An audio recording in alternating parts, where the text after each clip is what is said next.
Hey guys, thanks for tuning in. Check it out. Today we're reviewing the Mira Robot S60 FPV Butterfly. So this is basically a 60 millimeter ready to fly, except you're going to need your own FPV screen. This is 5.8 gigahertz FPV. It is just a brushed little, kind of like competing in the little tiny Whoop Inductrix realm here, where you have a ready to fly guy though, which this does come with a little mini controller. So all you're going to need is your screen. But we're going to put this through the test. We're going to do an unboxing, setup, inspection, and a full-on flight test in and around the house. And I'm going to be recording the flight here with you with some live commentary on the SkyZone V Plus goggles I just recently got in. They've been doing very well. So this is going to be a full review. Sit back, relax, and let's get started with the Mira Robot Butterfly.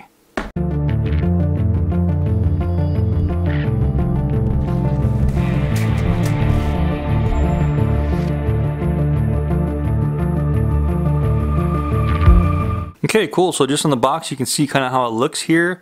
Very similar to Inductrix type of body there, and flipping over the box, just another picture of it flying. Nothing really else on the box. So let's, without further ado, open this thing up so we can see how it looks. And this is it right here. Box opened up. We have a top tier. I'm going to take this thing off. And there it is. So here's our controller. So basically ready to fly controller here. They do have quite an elevation here up high, so you're going to have some pretty good control. So you're getting one battery.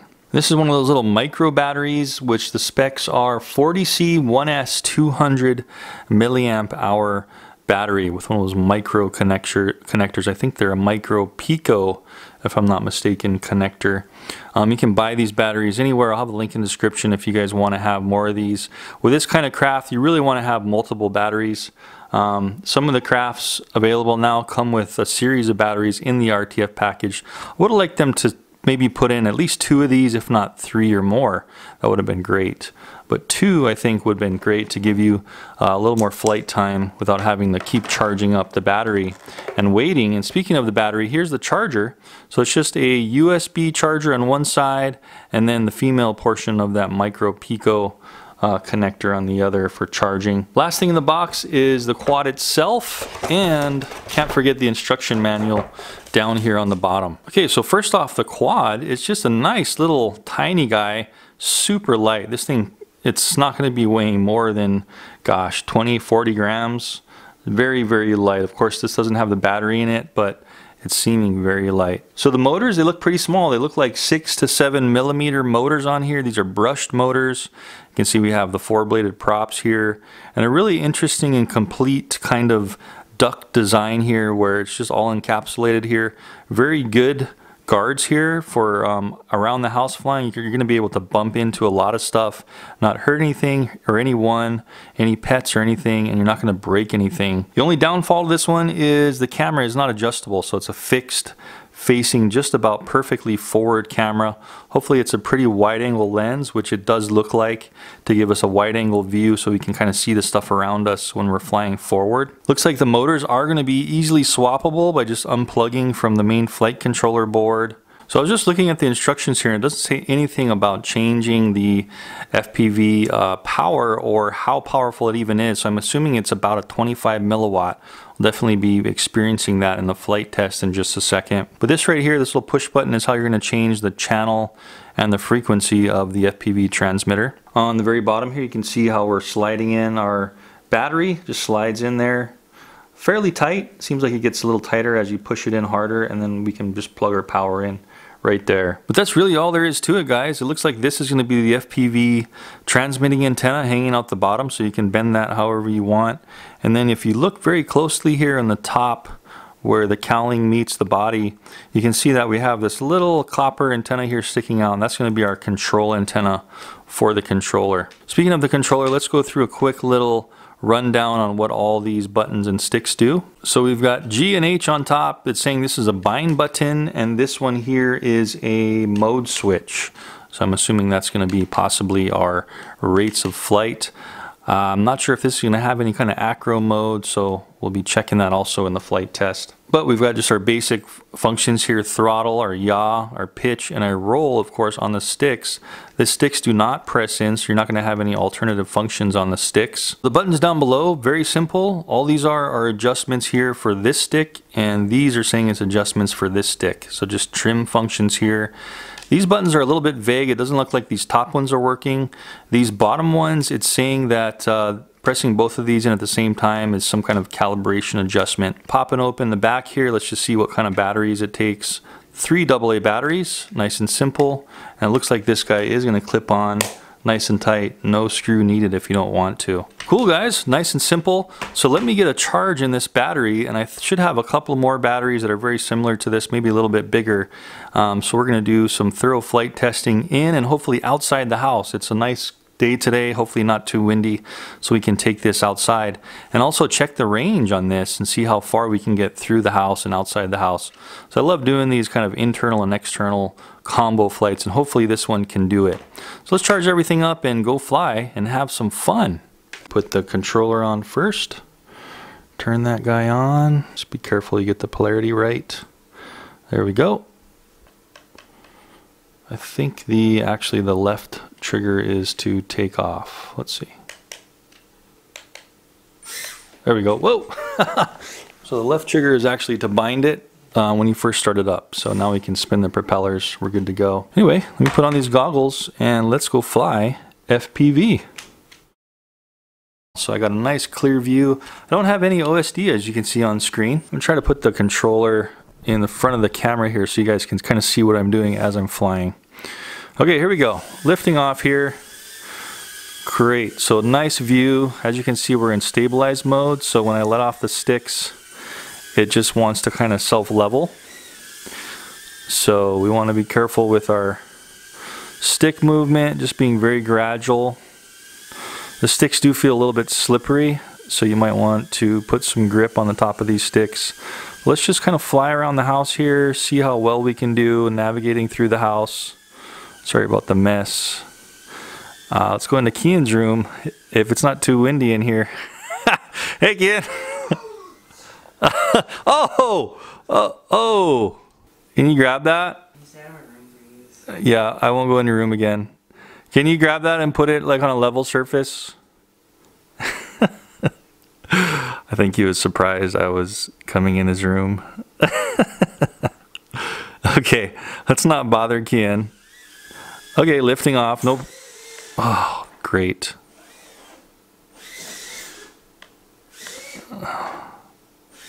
There we go. Okay. Let's try to get downstairs here. Let's go. Let's go. So what I'm already seeing as a con, these sticks are really slippery. My thumbs are getting sweaty and kind of getting off the stick, slipping off the stick. So keep that in mind, guys. But I can get pretty good precision here. I wish there was some kind of OSD on the screen, but oh well. That's okay. This is an RTF. There we go. Behind the head. Whoa. Hello. Let's see what this right trigger does. This is full pitch forward right here. See that? That's pretty good because you can get going pretty fast. Let me press the right stick. Whoa, okay, I heard 2 beeps somewhere on the quad, I think. Let's see if maybe that was acro mode. Who knows? Was it? Oh yes, it was. Right trigger enables acro mode, guys. Check this out. Hopefully you can see my hands. There's another crash. Big plus for those of you that want something to learn on and have an RTF. By the way, these sky zones are finally fogging up in this hot living room. FYI, so. Okay, now we're back in self-leveling. See that there? Let me just quickly try to fly out of the door, and then I'm going to switch into acro. See what the range is like. Now it is windy out there, so I might just immediately crash, but let's just see if we can hang on just a little bit. So still in self-leveling, boom, switching into acro. Oh, no, I don't want to go into oh, we're flying away. Okay, we lost control. So there's the control limit. I'm gonna have to go and get this. I'm gonna try that again, but you know what I'm gonna do is just try to go closely around the house. I think we're probably pretty much done with our battery, pretty close to done. But let's just try to go out and then around to the left of the house. Just see if possibly if we stay close. Really good FPV camera, guys. This one does rival some of... Whoa. Okay, look at that. So, yes. So don't expect to go any further than inside your house with this one. That's just the way this one is. Definitely this one is no good at all in the wind, but we're just going to try one more time and see if we can have a successful, possibly around the house flight if I possibly flip into acro mode, if I can do it fast enough without losing connection. So I did put a new battery in. This is just the same type of battery from a different quad. Let's just see if we're successful in this last attempt. And we'll go through pros and cons. And I want to remember that the right trigger is going to be my acro mode, so I might want to flip that into that really quick once we get outside here. Here we go. Let's go. Oh, the wind. Man, that wind is really pushing it around. Okay, we're just going to try to go around the house. It looks like it's possible. Once I hit this wind, though, it's going to start blowing it hardcore. I want to possibly stay low. Here we go. Okay, this is possible. Are we going to lose connection here? Or am I going to be able to fly back in the back door? Oh! Yeah, so the connection was getting really wishy-washy there in the very back. I think he's just trying to go through too much house. Put it on a little table there. I just want to give it one more little try here to get into the back door. Whoa! Okay, that kind of worked. Sliding on the floor, if anything. Okay, it's working. So not a super precision control. It does feel like kind of toyish control, you know. But that acro mode is still beneficial, that you can go into that. You know what I mean? So if you wanted to practice acro, it's there. Let's try flip. Whoa! Okay, really slow flipping. So don't expect this acro mode to be fast at all. If you're going to use acro mode, oh, let me get back out of acro mode, just with that right trigger. If you're going to use acro mode, really, you got to be really high for flipping to even work. You can see how slow it was, incredibly slow. So maybe like if there's no wind and you wanted to try acro, I just switched back into acro. You could try it, but watch this. I'm going to try a flip again, a roll. Oh, you see how I can't even make one revolution in my house of a flip. So very slow. Anyhow, though, just to use up the rest of this battery, I'm going to switch back into self-leveling mode and just kind of zip around the house, just to show you guys what's kind of possible here. I am hearing like a sound of a prop kind of scraping the cowling for some reason, but that's what you can expect. Video is very stable. The actual, I'm not seeing any vibration or anything in the video, so that's good. Just fly around. Definitely recommend doing something with the sticks though to give you a little more grip. My hands are definitely slipping off. Let's try to shoot the gap here. Woo! Get under here, yaha! Yeah. So great little learner though, you know. Something that you can count on to work very well inside your house. And that's really what it's meant to do. It's just meant to do stuff like this. Fly around, race around your house, up and down stairs, you know, through chairs, and you can set up little racing courses. I'm not going to go in Kian's room. He doesn't want me to go in there. But that's what this thing's for, and you can bounce off the walls and you're not going to do any damage to anybody or anything or the quad itself. You see that there? And that's what this thing's all about. Just having fun.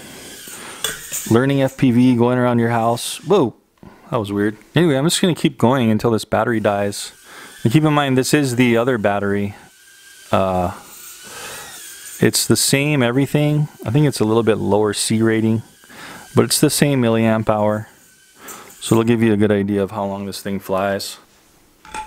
I'm willing to kind of sacrifice this battery just so you guys kind of know like how long this lasts. You know what I mean?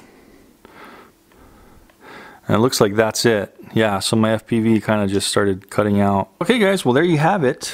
The Mira Robot Mini 60mm butterfly. That's what you can expect for indoor and outdoor flight. Definitely don't fly this thing in any kind of wind if you're going to go outside with it. Keep it in the house and keep it close because you will lose FPV and control. This is not anywhere near a hobby grade controller.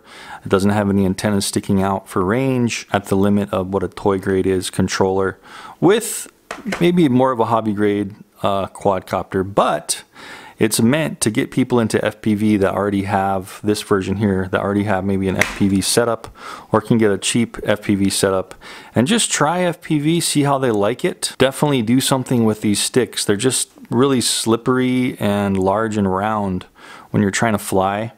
I just felt my thumbs just slipping off. So if you can, maybe put some grip tape on there or just something rough, you know what I mean? Stick something in there. It looks like there's a hole there. You can stick things in and make it a little bit more grippy if you can. Plus the springs are kind of tight too, so that kind of helps your fingers accidentally fall off. That was great that they had an acro mode. So if you want to try the acro mode, hit that button there and you can actually do acro. It won't self-level. So that's a plus. Although it was very slow to flip, the rates were super slow, and I don't really see any way to adjust the flight controller settings on this. I didn't see any USB connection.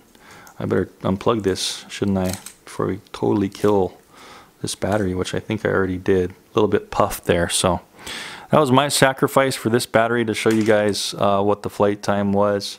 But I'm not seeing any kind of USB connection to get into the flight controller on this one. So honestly, unless you want to try to take this one apart and see if you can get in there with this one's just going to be kind of as is. And also one last bit of a con would have been there was no OSD on the screen. It would have been nice if maybe there was OSD to show us at least our voltage and if it could flash, because this is more touted for beginner flyers with this controller, RTF combo. So if it had something on screen to say low battery that flashed, that would be great, because then you'd know you need to land it for the beginner pilot and you won't ruin your batteries. It seemed like it would just fly until it got sluggish and you would have to really be able to feel that. But it was very fun around the house, short quarters, through obstacles and stuff. It did very well. I'll have the FPV on the screen, in and out the doors. My attempt at going outdoors was kind of abysmal, but it just gives you an idea of that this thing can't really handle any wind, so don't go flying it out there. It's just too light and it has too much area for the wind to grab and push around. Self-leveling mode, I was full rate forward trying to fight the wind back to the house, and you can see it just getting blown over, and I kind of blew over into that vacant lot on the side of me and I had to go get it. Otherwise, really fun, guys. I hope you enjoyed that review, and don't forget I will have the links in the description down below the video, so check out the link if you are interested in this guy, get some pricing and some further specs on it, and I will see you in the next video. Thanks for watching. Hey guys, thanks for tuning